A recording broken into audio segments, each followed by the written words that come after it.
America's Roller Coast. 3 words that perfectly sum up Cedar Point Amusement Park in Sandusky, Ohio. For over 150 years, this incredible destination has become the mecca for thrill seekers around the world. Throughout its history, this park has built one incredible roller coaster after another, and to this day, it has what is often considered to be the world's greatest coaster lineup. The park's journey from point A to point B not only reflects its own evolution, but it perfectly encapsulates the gradual innovation of the amusement industry as a whole. But how did the park grow into what it is today? Well, sit back and grab some snacks, because we're going to go over the evolution of Cedar Point's roller coasters. Our story begins in the late 1800s, when Ohio's Cedar Point Peninsula was emerging as a top middle-class tourist destination in the area. By the 1870s, a German immigrant and entrepreneur named Louis Estelle had begun transporting locals to the peninsula for 25 cents per person. He had previously transported Confederate Civil War prisoners to the nearby Johnson's Island, but after the war ended, he repurposed his boats as local ferries. Through the use of ferry boats and railroads, this local fishing destination saw rapid development. Over time, this mostly unknown plot of land would become an acclaimed summertime destination for relaxation. Cedar Point wasn't without its competition though, as other resorts would soon open in nearby communities. Officials knew they had to make new investments to stand out from the competition, so along with the sizable Grand Pavilion, the park would open up a newfangled thrill ride right next to it. On July 10, 1892, the park would open its first ever roller coaster, the Switchback Railway. Designed by Lamarcus Adna Thompson, this was the first roller coaster specifically designed for American amusement parks. This manually powered coaster stood at a mere 25 feet tall and reached a top speed of just 10 miles per hour. The layout consisted of a straight course of hills and dips. There were no brakes, no lift hills, no turns, and not even any seat belts. The cars would just go from one end to the other, with ride attendants having to physically push them back to the starting position. Despite the coaster being revolutionary for its time, it didn't lead to a massive attendance boost for Cedar Point. In fact, the park would struggle throughout the mid-1890s. The park's outlook was not looking so good, but things would turn around in 1897 when Indiana businessman George Arthur Beckling would become general manager. Beckling's tenure as manager would be defined as the turning point where Cedar Point went from a local picnic resort to a nationally recognized summertime destination. Beckling's first order of business was to seriously improve the park's infrastructure. These improvements included repainted buildings, repainted boardwalks, new flower gardens, and a brand new roller coaster. By the early 1900s, the roller coaster had developed significantly from the old Switchback Railway. Newer models would feature lift hills to send the vehicles higher and side friction wheels to allow for turns. So after closing the Switchback Railway in 1901, the very next year would see the park's next roller coaster open. This coaster, named Loop the Loop, was also known as the 3-way figure 8 roller toboggan. This new coaster would stand almost twice as tall as the Switchback Railway, and was reportedly able to run 11 cars on the track. This ride, among others, would provide thrill seekers with a rush of adrenaline. As for the park as a whole, it would continue to grow throughout the 1900s. Beckling saw even more potential in the park, so the year after opening the historic Hotel Breakers, he would introduce an all-new Midway in 1906. And with that, it was official. Cedar Point had become a true amusement park. The new Midway would prove to be incredibly popular, and it would continue to grow with several new attractions, one of which was the park's third roller coaster, the Scenic Railway. This ride was massive. At a reported 4,200 feet long, this terrain coaster would take guests on a sprawling journey through the trees. The scope of this coaster was way ahead of its time, and for the first time ever, the park had 2 roller coasters. Meanwhile though, Loop the Loop would not stay unchanged. In 1909, the ride was closed to make way for a new bathhouse, which was said to be the largest in the world at the time. But instead of completely scrapping the attraction, the coaster was moved down the beach and rebuilt as the Racer. This new incarnation was actually quite different from its predecessor, as it was redesigned to feature 2 side-by-side tracks. This allowed passengers to race each other, adding some exciting, friendly competition to an already thrilling ride. But the park didn't stop renovating there. In 1912, yet another roller coaster was added, bringing the park's lineup to 3. This ride, named Leap the Dips, consisted of an out-and-back layout with several airtime moments. The emphasis on thrill rides would continue in 1918. That was the year the scenic railway was refurbished, being transformed into the Leapfrog Railway. This new incarnation was over twice as tall as its predecessor, standing at a reported 70 feet tall. The most defining feature of this ride was its jubilant triple-down drop, which was also way ahead of its time. Unfortunately, 1918 was also a difficult year for the park. World War I had somewhat hampered the park's operations. Coal shortages limited steamboat service to the peninsula, and wartime rations limited the park's food service. Despite these setbacks though, the park would continue to prosper throughout the war and the succeeding Roaring Twenties. Business was booming, and the park's attractions kept evolving. In 1929, the Racer would be replaced by the much more imposing Cyclone. Built by Harry G. Traver, the Cyclone would prove to be an instant success, and it was especially popular with thrill-seeking teenagers. Indeed, the park was doing well, and nothing seemed to stop its momentum. Unfortunately, the end of the 20s would bring two tragedies that would test the park's fortitude: the Great Depression and the death of George Beckling. Beckling's death left the park without a leader, and families around the country were unable to afford vacations. In spite of these hard times though, park officials wanted to carry on Beckling's legacy of fulfilling the park's potential. So in addition to a new Tumblebug ride in 1934, the Leapfrog Railway was refurbished and renamed as High Frolics. Not much is known about the specifics of this renovation, but the ride was said to be around 5 feet taller and would stand as the tallest roller coaster at the park. Sadly though, right after this renovation took place, Leap the Dips was torn down for good in 1935. Despite the perseverance of Beckling's successors, the reality of the 30s was catching up to them, and attendance would plummet throughout the decade. Revenue had tanked across the board, and park officials couldn't even afford general park maintenance. Needless to say, big new attractions were out of the question for the time being.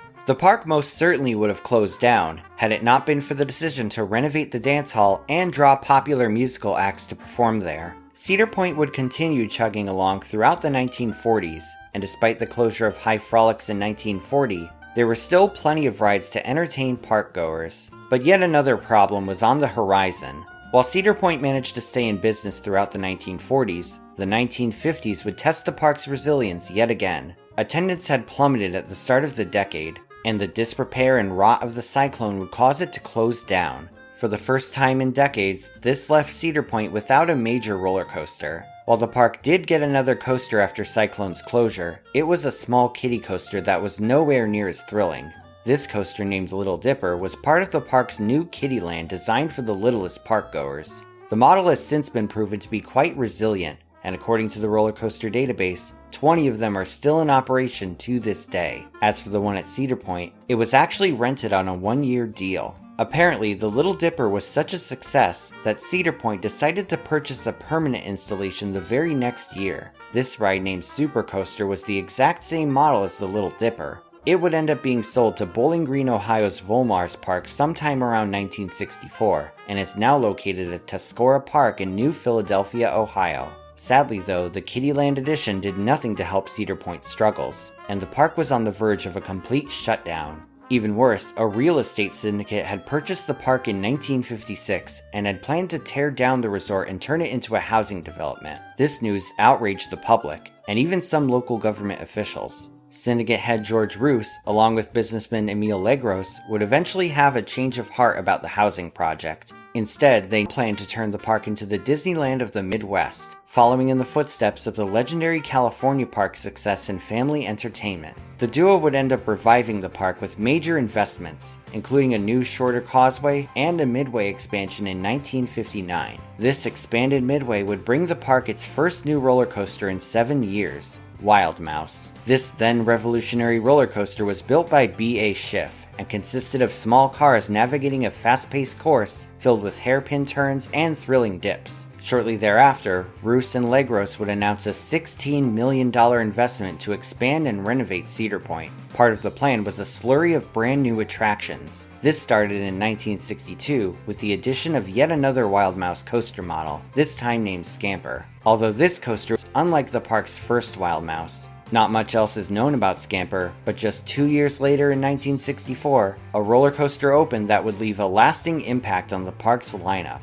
This was the start of Blue Streak. This moderately sized wooden coaster would feature an out and back layout much like Leap the Dips, and was even said to use the exact same plot of land. While the coaster is currently well known for its sky blue color scheme, it actually opened with completely unpainted track and supports. It wouldn't be until 1967 that it would receive its iconic blue paint job. The ride is generally praised today for both its fun-filled layout and for being accessible for those who aren't looking for something too frightening. To this day, it continues to operate at Cedar Point, with absolutely no signs of it being removed anytime soon. Sometimes you just can't go wrong with the classics. 1964 would see another new roller coaster as well, a partially indoor ride named Broadway Trip. However, that was yet another one-year concession, and it was removed from the park at the end of the season. As such, photos of this ride are extremely rare, but in 1969, yet another roller coaster would make its debut, the Cedar Creek Mine Ride. Built by American manufacturer Aero Development, this family coaster consisted of steel track and wooden supports. Built to resemble a runaway western mine train, the layout is surrounded by scenery. One of its most defining features is a section of track that goes directly over the park's lagoon.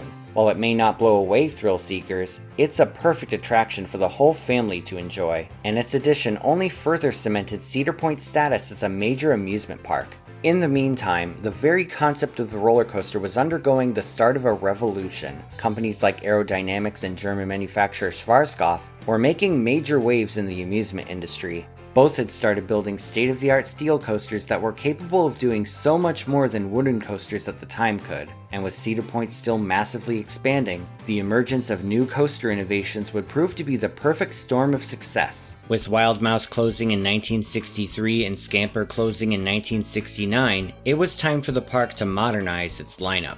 The year after Cedar Creek Mine Ride opened, Cedar Point would open its first ever Schwarzkopf coaster, a Wildcat model named, well, Wildcat. This coaster featured a figure-8 style layout with an emphasis on dips and bank turns. Much like the Little Dipper, it was also an extremely successful model in the industry. It was a compact, thrilling coaster that could fit in a small space, and it was affordable to parks both large and small. Cedar Creek Mine Ride and Wildcat would usher in a new coaster-holic era, one where roller coaster after roller coaster would be placed inside the park. 2 years after Wildcat would bring yet another Schwarzkopf coaster, the impressive Jumbo Jet. This was yet another roller coaster directly named after the ride model. This one was much larger than the Wildcat, and its spiral lift gave a visually impressive appearance, and many consider it to be the park's first major steel coaster. Like the Wildcat, the layout was packed with stomach-lifting drops and forceful bank turns. The Jumbo Jet, though, had higher capacity trains and was much more intense. But if park guests were blown away by the Jumbo Jet, they were about to be shocked out of their socks just a few years later. Shortly after the death of Emil Legros in 1975, Robert Munger Jr. was elected to be the park's chairman of the board. Also around this time, Richard Kinzel, who worked in the park's food services department, would become the new director of park operations. Kinzel's first order of business was to find a new and exciting roller coaster for the park's lineup. During his search for a new attraction, Kinzel would visit Opryland Theme Park in Nashville, Tennessee. There he would be impressed with their star attraction, the Wabash Cannonball. This was among two of Aero Development's prototype corkscrew models. The model completely revolutionized the roller coaster industry, being the first ever steel coaster to take riders upside down. The super short layout featured a drop and two back-to-back corkscrews, but while it was impressive for the time, Cedar Point officials wanted to go even bigger. So they would get in contact with Aero Development's president and chief ride engineer Ron Toomer. Toomer was contracted to build a bigger, better version of the corkscrew model, and after months of construction, Cedar Point's corkscrew would finally open to the public on May 15, 1976. Unlike the standard corkscrew model, this coaster would feature an airtime hill and a vertical loop in addition to the double corkscrew. This would make it the first roller coaster in history to go upside down 3 times. The coaster absolutely dominated the midway, and guests at the time widely praised its unique ride experience. Corkscrew would end up being a massive hit for the park, with park attendance topping 3 million people for the first time in history. The success of Corkscrew would lead park officials to contact Ron Toomer for yet another record-breaking coaster, though technically it would be 2 coasters. Scheduled to open in May 1978, this new attraction named Gemini would be a racing coaster experience. It had been 50 years since the Racer closed, and now riders would get another opportunity for some friendly competition. And as if the racing aspect weren't enough, this coaster was planned to be both the tallest and fastest roller coaster on Earth, with a top height of 125.3 feet and a top speed of 60 miles per hour. Unfortunately for Cedar Point, it would never actually get to hold these records. Unbeknownst to the park, Screamin' Eagle at Missouri's Six Flags St. Louis was 2 miles per hour faster than the proposed attraction. And while the height record did still seem possible, a severe blizzard would bring Gemini's construction to a grinding halt. This delayed the ride's opening from May to June.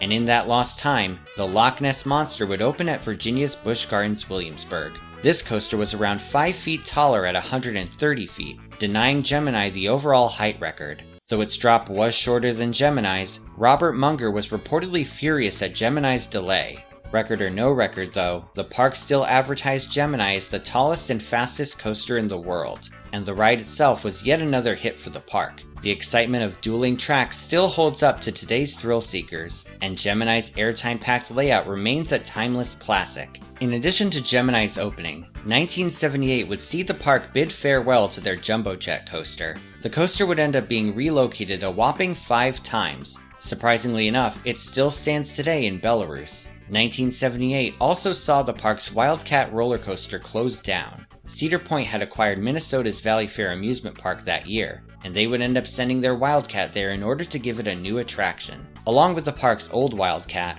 Richard Kinzel would be transferred to Valley Fair, serving as the park's manager for the time being. Likely not wanting to lose another coaster though, Cedar Point would open yet another Wildcat in 1979. It was the exact same coaster model though, so many didn't even know it was technically new. 1979 not only saw the new Wildcat open, but a kid-friendly companion to Gemini would make its debut as well. Then known as Junior Gemini, this coaster was installed by a relatively new Swiss ride company. This company named Intamin would end up playing a major role in Cedar Point's development. For the time being though, Junior Gemini would serve as a minuscule family-friendly attraction for the littlest parkgoers. Nowadays, the ride is known as Wilderness Run, and young coaster enthusiasts in the making continue to enjoy it. At the dawn of the 1980s, the park's evolution was fully underway. In 1983, Cedar Point would organize the company as the newly named Cedar Fair, with its name combining both Cedar Point and Valley Fair. During this corporate reorganizing though, no new coasters were added to Cedar Point, and it wouldn't be until 1985 that another one would be installed. But this one would be a coaster unlike any installed so far. On the former spot of the Jumbo Jet, a new coaster named Avalanche Run would be constructed. This was the park's second roller coaster provided by Intamin, and its model was known as a Swiss Bob. This particular model was vastly different from the park's other installations. Known as a bobsled coaster, this type of roller coaster uses a half-pipe style track instead of the standard rails. This allows the train to freely swing side to side with the lateral forces, much like an Olympic-style bobsled. Unfortunately, the installation was not without its flaws. The ride had an issue with sand blowing inside the track, and cleaning it out was both costly and time-consuming. Still though, it was a fun ride that added an original, exciting attraction to the park's lineup. Cedar Point's evolution was moving ahead at full steam, and the next year would mark the start of a new era in park management. The year after Avalanche Run premiered, Robert Munger Jr. would step down as park president due to health issues. This would lead to Richard Kinzel returning to Ohio and being named the new president of Cedar Fair in 1986. Kinzel had ambitious plans for the park, and much like the late George Beckling, he wanted to see it reach its full potential. The year after he took over, Kinzel would oversee the debut of the park's newest roller coaster in 1987. The ride's name was Iron Dragon. This would be yet another roller coaster by Aero Development. In keeping with the park's tradition of adding variety to their layout, this new coaster would be a fairly new suspended coaster model, something that hadn't been seen before in the park's history. This model consisted of trains that hung below the track, with each car being able to swing with the ride's lateral forces. Cedar Point would install the coaster over the lake, making for a visually stunning layout. Despite its small size, the coaster was both scenic and thrilling. The way it dips down towards the water gives guests the sensation they're about to dive in, and it's arguably just as much fun to watch as it is to ride. As the end of the 1980s approached, both of the decade's coaster editions had been moderate thrill rides, Looking back on the success of Gemini and Corkscrew, Kinzel knew the time had come to add an all-new A-list attraction. It had been over a decade since the park sought the height and speed record, and after viewing footage of the roller coaster Bandit at Japan's Yomiuri Land, Kinzel immediately liked what he saw. While it didn't have any inversions, Kinzel was impressed by the height, speed, and smoothness of the attraction. He figured that something like Bandit would be an excellent addition to Cedar Point. While Cedar Point had reportedly contacted Bandit's manufacturer Togo, the proposed project would be far too expensive for the park. Instead, Cedar Point again turned to Aero Development. Ron Toomer would agree to the project, and 2 years of development and construction would follow. Soon enough, the 1989 season would arrive, and with it, an enormous first-of-its-kind hypercoaster named Magnum XL-200. This remarkable attraction was the first full-circuit roller coaster on Earth to surpass the 200-foot mark. At an astounding 205 feet tall and 72 miles per hour, this would open as the tallest and fastest full-circuit roller coaster on Earth. In addition to an imposing gut-busting drop and a picturesque view of Lake Erie, the layout itself was jam-packed with airtime moments. Needless to say, the ride was a triumphant success for Cedar Point. Magnum was critically acclaimed for its airtime, and guests would wait up to 3 hours in line just to get a ride on it. Furthermore, the return on investment was so impressive that the coaster would make back its $8 million price tag in just one season. It is widely considered to be the start of the industry's coaster wars, which pitted parks and manufacturers against each other in an effort to build longer, taller, and faster. The coaster's legacy is so impressive that it has ranked among Amusement Today's top 25 steel coasters every year since 1998. It's pretty much the Big Mac of Cedar Point, a long-time timeless classic with a loyal fan base. Over 30 years later, it remains among the park's top attractions, and it shows no sign of closing anytime soon.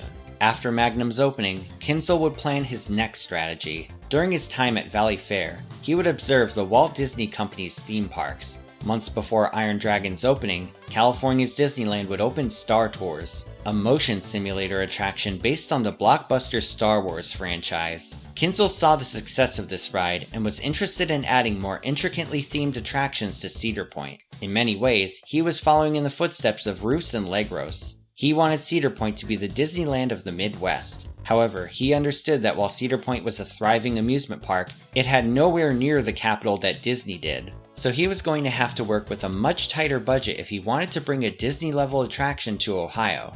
Instead of building an all-new attraction, though, he planned to renovate an existing ride with a substantial amount of new theming. Fortunately, the problematic Avalanche Run would give him that opportunity. With the help of iTech Productions, Avalanche Run would receive a $4 million makeover after the 1989 season. A ride building was constructed around it, with sections of its track being enclosed. The new building would not only protect the ride's track from sand, but it would also allow for a new sci-fi theme. In 1990, Avalanche Run would reopen as Disaster Transport. This new ride experience took Avalanche Run's bobsled theme and reworked it to be more like Star Tours. The premise of the ride would take guests on an out-of-control rocket ride to Alaska. Lights and decor would fill the queue area, and there was even an animatronic robot. The coaster itself was the exact same ride, but it now featured all new special effects. Colored lights, mock planets, a mock spaceship, and even more effects were dispersed throughout the layout. Initially, the ride seemed to be a hit,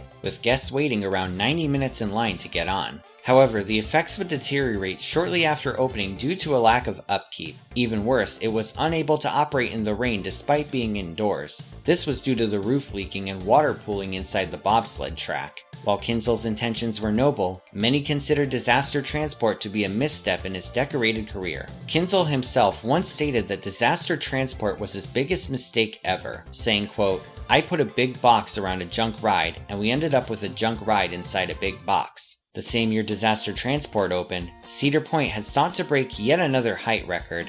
It had been over 25 years since Blue Streak opened, and Kinzel wanted a new wooden coaster. Soon enough, it was decided to build the tallest wooden coaster on Earth. For this project, the park contacted Charles Din, who was most famous for his work on the wildly popular Beast at Kings Island. Din agreed to the project, and almost 2 million feet of lumber later, Mean Streak would open to the public on May 11, 1991. At 161 feet, it would stand as the tallest wooden coaster on Earth. Unfortunately, despite breaking a new record, the coaster would be nowhere near the success of Magnum. Almost immediately, the coaster faced maintenance issues, and it was constantly refurbished throughout its lifetime. According to the book Dick Kinzel, water hoses had to be turned onto the wooden structure to prevent it from expanding, contracting, and splitting. Over the years, it would be roundly criticized for being a rough ride, with the trains constantly shaking and jackhammering along the track. Still though, the ride did have its fans due to its formidable size and scale. With Mean Streak in the books, many wonder what the park's next roller coaster would be.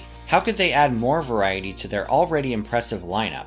Before long though, this question was answered by a fresh-on-the-scene Swiss manufacturer named Bolliger & Mabillard, aka B&M. After splitting from Swiss manufacturer Giovanola, B&M had been making a splash in the coaster market throughout the early 1990s. After getting their start with 3 stand-up coasters, B&M would introduce a new coaster model that would take the amusement industry by storm, the inverted coaster. First opening at Illinois Six Flags Great America in 1992, this new attraction would be named Batman the Ride. The design was similar to Cedar Point's Iron Dragon, with the trains hanging below the track. However, instead of swinging cars, this coaster type would feature floorless stationary trains. This allowed passengers' feet to freely dangle throughout the ride experience, adding an extra sense of danger to the coaster. Kinzel was intrigued by the design, and after getting a chance to ride it, he decided that an inverted coaster was Cedar Point's next major attraction.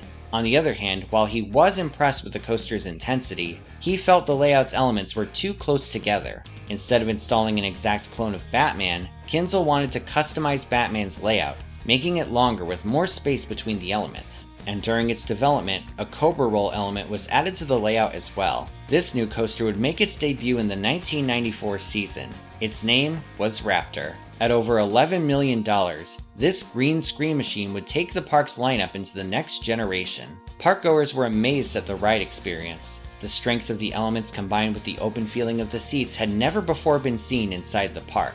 And that year, park attendance reached 3.6 million people, a record that would stand undefeated for over 20 years. Kinzel was so impressed by the quality of B&M's work, he would soon contact them again for another coaster. Wanting to keep up the tradition of each coaster edition being unique, he went for the company's stand-up coaster model, and of course, it had to be the tallest and fastest stand-up coaster out there. Park officials originally announced the coaster as Banshee, but after discovering that a banshee was a spirit associated with foretelling death, Kinzel did not want the name associated with an amusement ride that was supposed to be safe. The name would be changed to Mantis, though Cedar Fair would later use the name Banshee for an inverted coaster at Kings Island. With a new name in place, Mantis would debut in 1996. This new stand-up coaster would feature a 3,900-foot-long layout, with the addition of both a dive loop and an incline loop. Instead of a focus on open floorless seats, this ride focused on keeping your feet on the floor.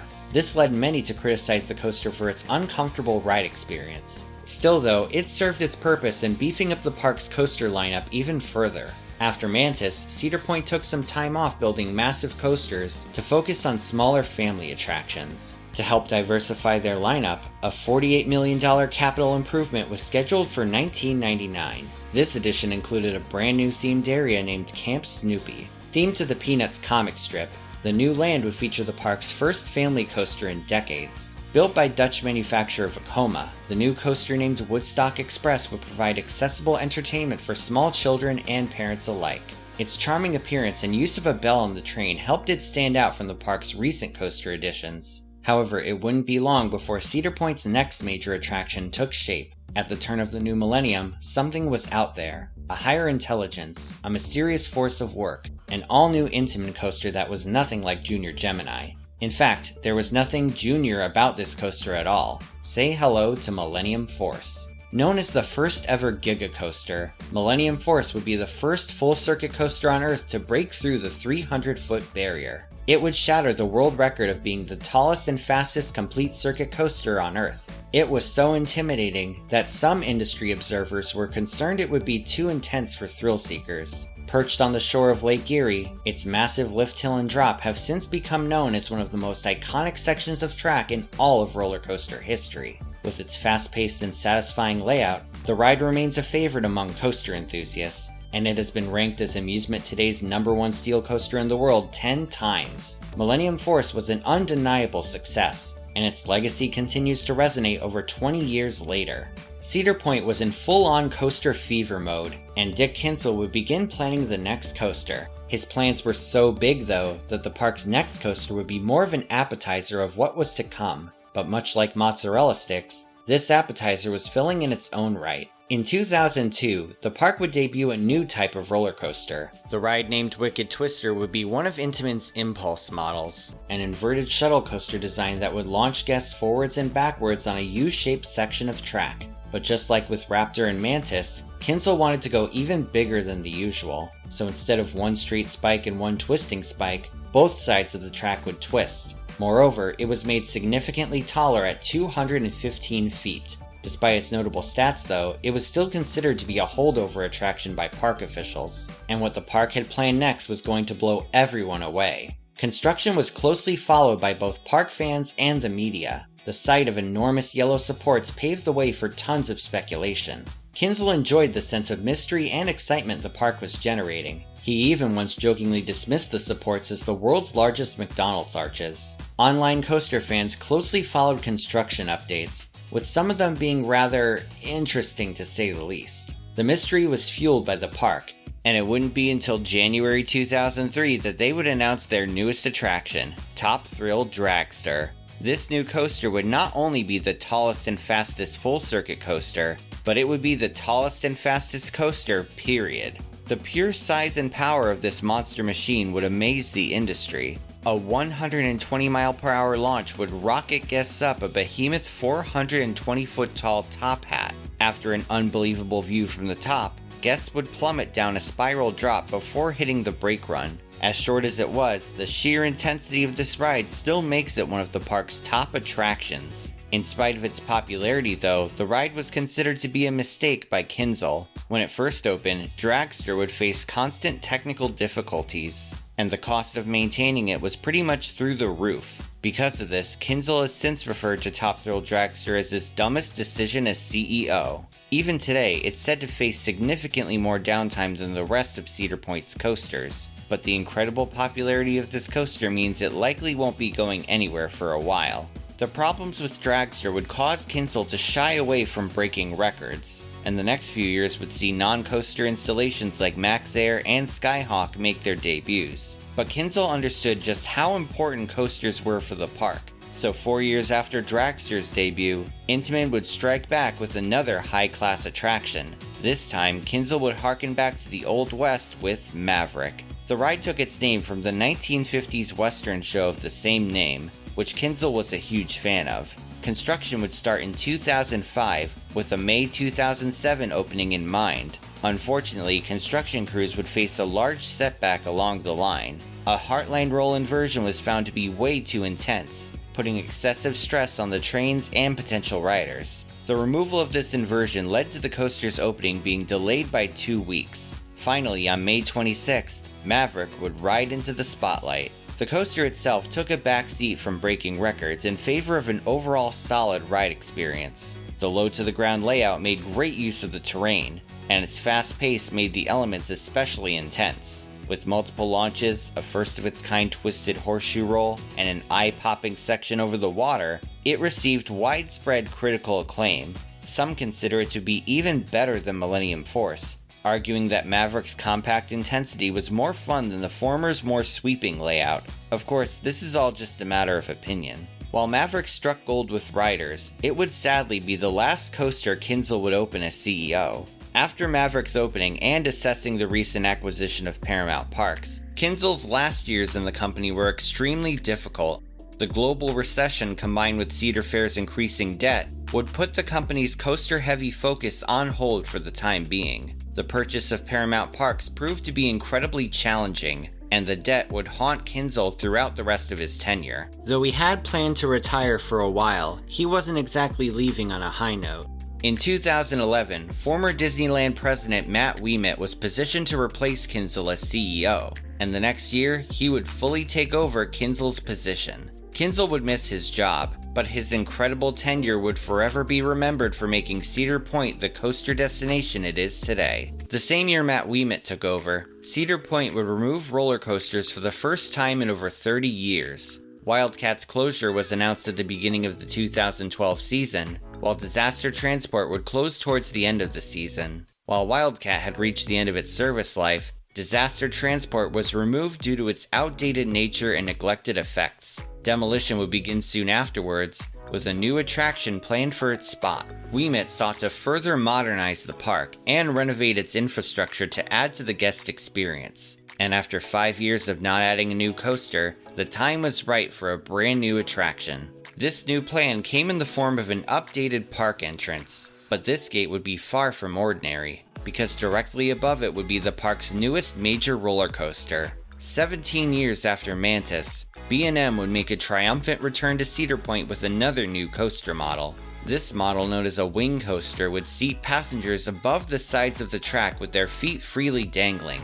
The new attraction, named Gatekeeper, was set to break the records as the longest and fastest wing coaster on Earth. In that regard, Ouimet was channeling Kinzel's habit of going big. Opening in 2013, this ride would replace Disaster Transport, providing yet another standout attraction to the park's skyline. In addition to a disorienting wing-over drop, the main feature of this coaster was front and center at the park's entrance. 2 towering structures known as keyholes would provide terrifying near-miss elements to riders. Passengers would feel like their heads and feet would slam into the structures. It stands as an aesthetically beautiful coaster, and it serves as a front gate statement on the fun times the park has in store. In terms of roller coasters, Ouimet would run the park similar to how Kinzel did, with a new roller coaster experience coming out every few years. 2 years after Gatekeeper, he would turn one of the park's major attractions into an all-new type of thrill ride. In recent years, the stand-up coaster fad of the 90s had died out,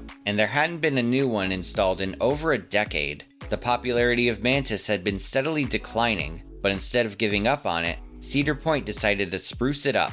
In 2015, Mantis was repainted and renamed to Rougarou. Now themed to a werewolf, the stand-up trains were replaced with sit-down floorless ones. This made the ride significantly more comfortable, and many would praise it as a substantial improvement to its predecessor. Of course, it wouldn't be long after this makeover until a new ground-up coaster was introduced. In 2016, Cedar Point would collaborate with B&M for a 5th time to open a brand spanking new record breaker. This coaster, named Valraven, would be a B&M dive coaster. This model is notable for its signature 90-degree drop straight down. At the time of its opening, Valraven would be the tallest ride of its kind ever built, standing at 223 feet. Towering over the midway, this coaster hangs guests over its mammoth drop before plunging them downwards at 75 miles per hour. With an Immelman, a dive loop, and a zero-G roll thrown in for good measure, this coaster would be a massive draw for the park. But just when you thought the park would take a break from giant coasters, it would be less than a year for another one to begin construction. The same season that Valraven opened, the park would close Mean Streak. After years of rough rides and plummeting popularity, it was time for something new to take its place. But in the spirit of Mantis and Avalanche Run, it wasn't completely torn down. Speculation ran wild on what would replace Mean Streak. Of course, the most common hypothesis could be summed up in 3 letters: RMC. American manufacturer Rocky Mountain Construction had taken the industry by storm. RMC had made a name for themselves taking old wooden roller coasters and bulking them up with larger elements, new steel eye-box track, and even inversions. In less than a decade, the Idaho-based manufacturer had struck diamonds with coaster enthusiasts, and many considered Mean Streak to be a perfect candidate for a makeover. It wouldn't be long before the company's signature eye-box track was spotted on site. The hype for this coaster was truly something to behold. The days of closely watching Top Thrill Dragster's construction were relived by RMC's Mean Streak. Soon enough, the ride would officially be announced on August 16, 2017. Its name was Steel Vengeance. This gargantuan ride was to stand as the tallest, fastest, and longest hybrid coaster on Earth, with 4 inversions and a record-setting 27.2 seconds of airtime. It truly was a testament to how the hybrid coaster evolved since the Cedar Creek Mine ride. Suffice to say, enthusiasts from all over the world were absolutely stoked for this coaster to come out. After almost 2 years of construction, Steel Vengeance would make its debut on May 5, 2018. The coaster would be universally acclaimed across the board. It was widely considered to be not only the best coaster at Cedar Point, but the greatest roller coaster of all time. Its element-packed layout would feature an incredible 200-foot drop facing 90 degrees straight down. Following this was a constant onslaught of mind-bending inversions and insane out-of-your-seat airtime moments. It was an enthusiast's dream come true, and it remains among the most popular attractions in the park's history. In the years since Steel Vengeance, the park has seemingly taken a break on massive roller coasters. The most recent development saw Wicked Twister being closed after 20 seasons of operation. But regardless of what comes next, the evolution of Cedar Point is truly something to marvel. From humble beginnings to world-class thrills, Cedar Point continues to be a top destination for adrenaline seekers across the globe. For the foreseeable future, it will stand as perhaps the greatest amusement park on the planet. Long live Cedar Point. Before we wrap things up, check out my merchandise shop for Theme Park Crazy merchandise. Take a photo wearing one of my shirts at a park, and feel free to send it to me at themeparkcrazy1992@gmail.com. Your photo may be featured on my Instagram page. And also, I want to give a special shout out to my newest Patreon supporters. Verbal shoutouts start at the gold tier, so if you don't hear your name, it will be listed at the end of the video. Here's a special shout out to Megan Belcher. Thank you all so much, and if you want to support me on Patreon, you can do so once again at the link in the description. Thanks for watching, everyone. Feel free to like, share, and subscribe. You can follow me on social media on Twitter, Instagram, and Facebook, or you can check out my website at themeparkcrazy.com. This is Theme Park Crazy, and I'll see you all next time.